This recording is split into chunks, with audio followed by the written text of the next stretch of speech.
여러분 반갑습니다.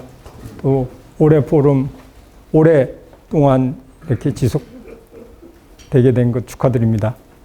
조금 전에 우리 김 교수님께서 정치에 대해서 우리 시대 정신이 공정, 정의 이제 그런 거라 말씀하셨는데 제 발표에도 아마 그런 얘기가 핵심이 되지 않을까 싶습니다. 그리고 우리 김대경 교수님께서 제가 쓴 정경환란 책을 여러분에게 기증을 하신다고 해서 이제 한 부씩 받으셨을 텐데요. 그 서문에 김 교수님께서 말씀하신 우리가 다음에 대통령 후보를 어떻게, 우리 지도자를 어떻게 골라야 될 건가, 어떤 기준으로 봐야 될 건가 관한 얘기가 들어 있습니다. 서문만 읽어보시면 될 것 같고요. 정치와 정책의 관계에 대해서 말씀하셨는데 정치와 정책 사이에 괴리가 생기면 환란이 일어납니다. 그죠?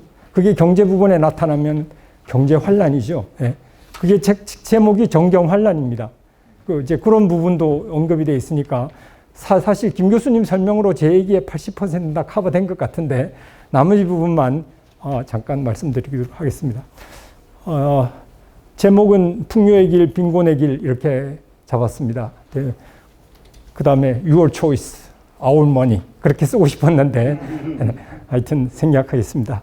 저는 펠라라는 퓨처 이코노미 리더즈 어소시에이션이라는 경제 단체 모임을 한 5년 전부터 하고 있는데요. 절박합니다.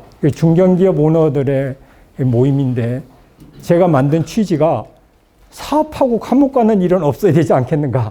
그렇게 해서 모인 모임이 펠라라는 약칭으로 이제 모였는데 한 달에 한 번씩 모이면은 4시간씩 공부했습니다. 맥주 한 잔 안 하고요. 예. 그렇게 열심히 해야지만 살아갈 수 있는가 봅니다. 이제 규모가 작은 중견기업 같은 경우에는 전문가들이 없기 때문에 CEO가 거의 모든 것을 알아야 됩니다. 그래서 이제 시작을 했는데, 제가 조금 전에 말씀드린 대로 기업하면서 감옥 가는 건 진짜 억울해요. 진짜 억울하거든요. 그렇죠? 예, 그런 점에서 여러분들이 기업하는 분들의 절박한 심정을 오늘 제가 대신 전달해 주는 장소로 쓸까 생각 중입니다. 우리나라 상황을 보면 그렇게 화려하지 않습니다.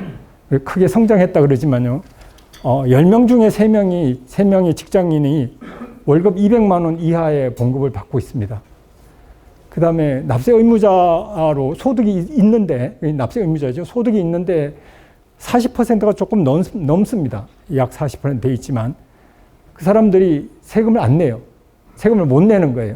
그 사람들 평균 소득이 월 128만 원 수준입니다. 근데 우리가 중진국, 선진국 들어갔다 그렇게 얘기하는 건 조금 어불성설이다라는 생각이 들어요. 이렇게 얘기하면. 세금을 납세자 비중이 왜 높아져야 되는가 하면 세금을 안 내는 사람이 많아지면 게이오 대학의 영문학 교수가 오래전에 세금의 철칙이라는 책을 쓴 게 있습니다. 그게 보면 세금을 안 내는 사람이 세금을 더 많이 걷어야 된다라고 주장한다는 거예요.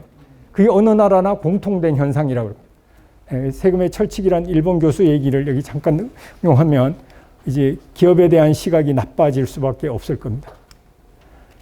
OECD 빈곤율도 보면 OECD 기준으로 우리가 65세 이상 빈곤율 세계 1위입니다. 예. 겨우 8%만 노후 대비를 하고 있습니다. 자살률 12년째 OECD 1위예요. 예. 하루에 36명씩 자살합니다. 근데 자살의 통계를 보면 약 30%가 정신질환이 있고 나머지 28%, 약 30% 가까운 게 경제적 빈곤입니다. 여기 잘 사는 서초구에도 탈북자 가족 작년인가 온 가족이 다 죽었잖아요. 예, 자살했잖아요. 한국 전체 실업률도 대단합니다. 그렇게 잘하는 거 없습니다. 예, 여기 실업률 보면은 우선 대졸 청년 고용률을 보면 이게 75.2%인데 상당히 잘 된 것 같은데 OECD 평균이 82%라는 거 비교해 보면 굉장히 낮은 수치입니다. 그리고 대졸 청년들의 비경제 활동 인구도 20.3%로 OECD에서 비경제 활동 인구가 많으면 많을수록 경제가 나쁜 거잖아요. 예. 나쁜 순서로 하면 3번째라는 거죠.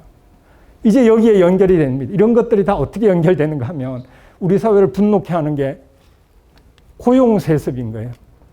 불공정 사회예요.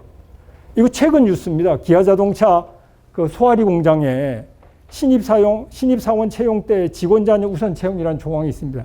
이런 조항이 있는데 이걸 왜 안 지키냐라고 이제 경영진을 압박하고 있는 상황입니다. 그 몇 년 전에는 그 광주의 기아자동차 공장에서 그 신입 계약직 그 컨베이어 벨트에 들어가는 직원들한테 계약직을 한 2년 하면 정규직으로 해주나 봐요.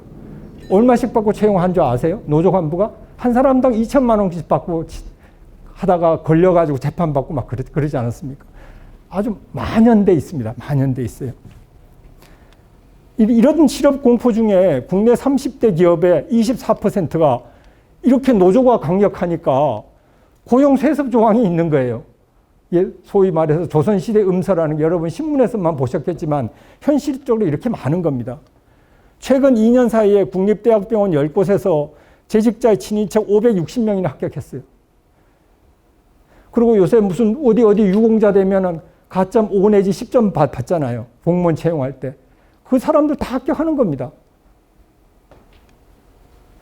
그래서 이런 것들은 원래는 노사가 합의해도 반사회 질서 행위로 무효인데 이렇게 힘으로 밀어붙이거나 국회의 다수당 횡포로 법을 만들어 통과를 하니까 이게 불공정 사회라고 소리 높여 지르지 않을 수 없는 거죠.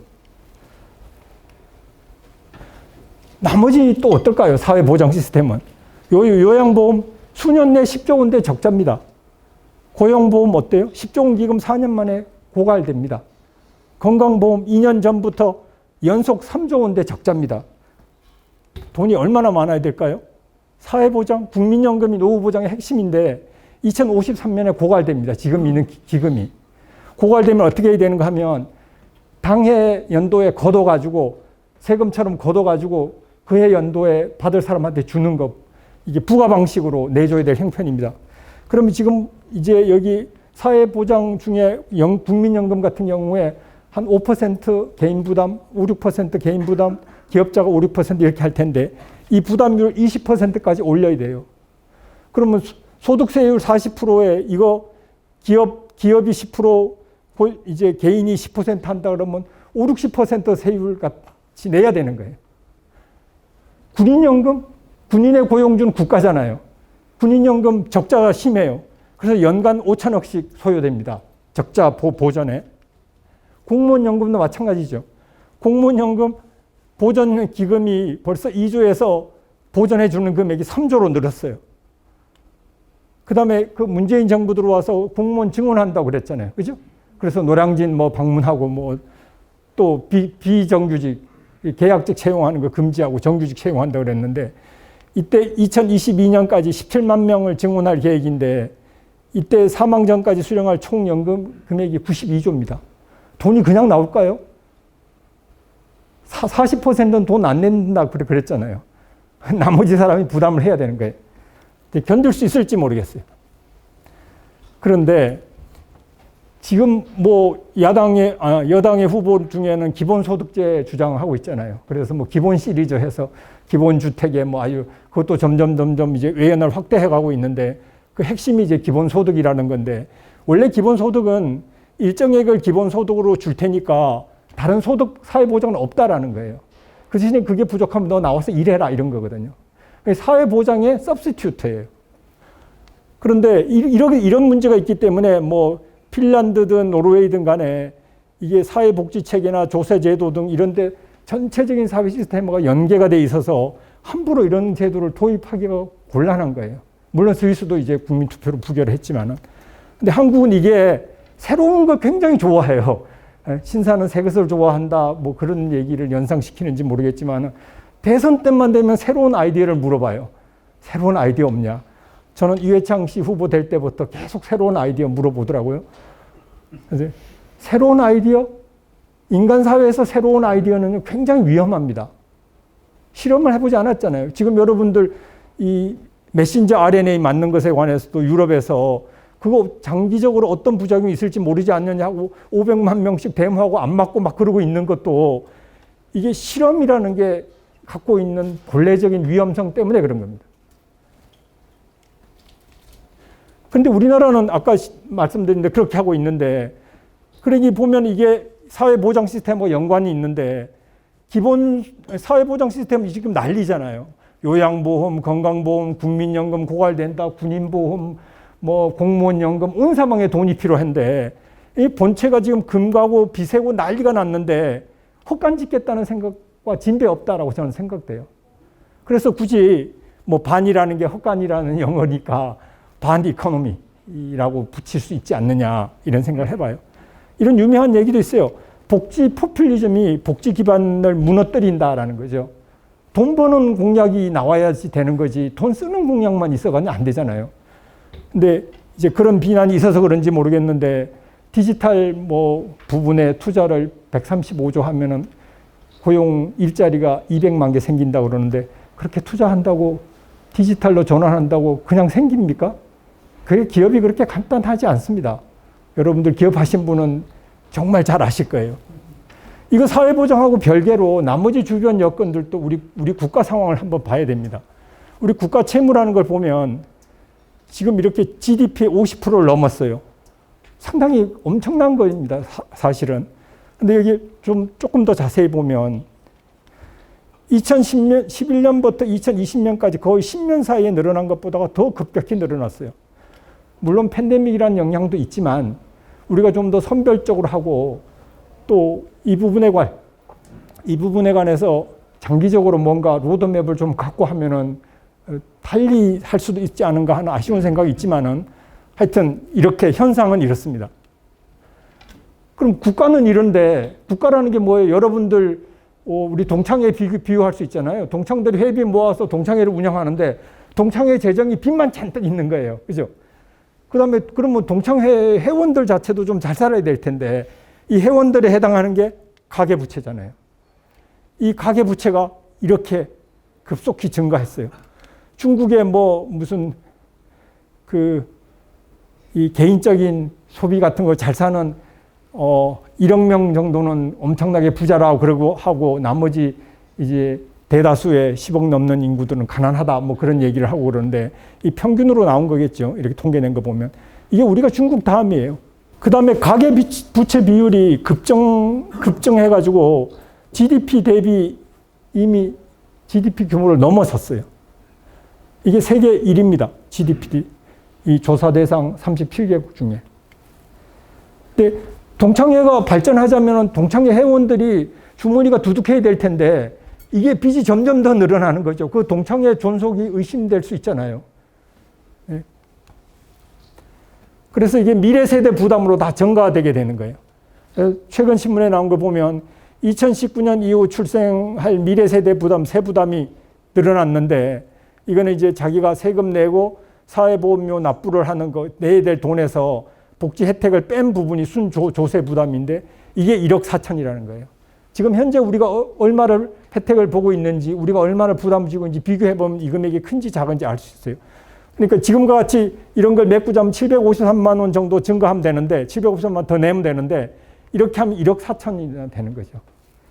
근데 젊은 애들이 애를 왜 안 가지려고 하나 결혼을 왜 안 하려고 하나 생각해 봤는데 이런 생각은 미처 못 했는데 아 역시 영리해서 그러는가 보다 이런 생각도 들 정도예요. 자, 미래 세대 부담이 눈덩이처럼 커진 이유가 뭐겠어요? 정부 지출이 급격히 늘었기 때문에 그런 거예요. 근데 이건 뭐 보나 안 보나 뭐 뻔한 거죠. 예. 그런데 그럼 이걸 어떻게 평가해야 될 것이냐? 사회 현상은 현상이라는 게 존재하고 그걸 우리가 어떻게 인식하느냐가 중요하잖아요. 그죠? 예, 평가를 하는데 이 폰지 사기라는 거 여러분 아시죠? 옛날에 그 이태리의 사기꾼 폰지라는 이름에서 따는 건데 최근에는 이 유명한 사람이 이 메이도프라는 사람이 엄청난 사기를 했죠. 예. 이게 방식이 뭔가 하면 앞사람이 이제 돈을 빌려서 너 고수익 줄 테니까 나한테 투자해라 해서 한 이자율 30%를 약속을 해요. 그럼 뭐 비싸니까 이자율 많이 받으니까 돈을 왕창 갖다 주겠죠. 그럼 뭐 이제 이자율 30%를 받은 돈에서 주는 거예요. 주는 사이에 계속 후 투자들, 그 후에 또 투자자들 유인을 하는 거죠. 야, 돈 착실히 이놈한테 맡겼더니만은 돈 비싼 이자인데 착실히 주더라. 요새 세상에 그런 투자가 어디 있냐고 사람들이 자꾸 들어와요. 그렇게 해서 생긴 사건이 이게 메이도프라고 유명한 친구인데 이제 감옥에서 죽기는 했어요. 근데 이때 72조 5천억 정도의 이제 사기 행각을 한 거죠. 그래서 이게 결국 뭔가 하면 새로운 투자자 돈으로 기존의 투자자에게 배당을 지급하는 소위 하석 상대식의 메커니즘이 그게 폰지 사기라는 거예요. 제가 이거 에이브라함 링컨이 실제로 한 건지 제가 여기까지는 확인을 못했어요. 어느 책에서 봤가 하면 미국의 기업하는 사람이 쓴 책인데 여러분 보신 적이 있었을 겁니다. 왜 A학점의 학생은 C학점 학생 밑에서 일해야 하는가라는 아주 도발적인 제목을 쓴 그 기업가가 있어요. 그 사람이 이런 규절이 있더라고요. 이 사람이 뭐라고 얘기한가 하면 미래 세대에게 부담을 지우는 건 대형 사기나 다름없다라는 거죠. 그래서 요 위에 저희가 아까 본 이런 것들, 미래 세대에 부담 지우는 이런 행위들은 우리가 귀여운 손자, 손녀들에게 사기치는 거예요. 그것도 대형 사기를 치는 거예요. 거짓말도 크게 하면 거짓말인지 몰라요. 그게 사람의 본성이에요. 그래서 폰지 사기, 대형 사기를 우리가 진행하고 있는 과정에 있다. 이렇게 보시면 될 것 같아요.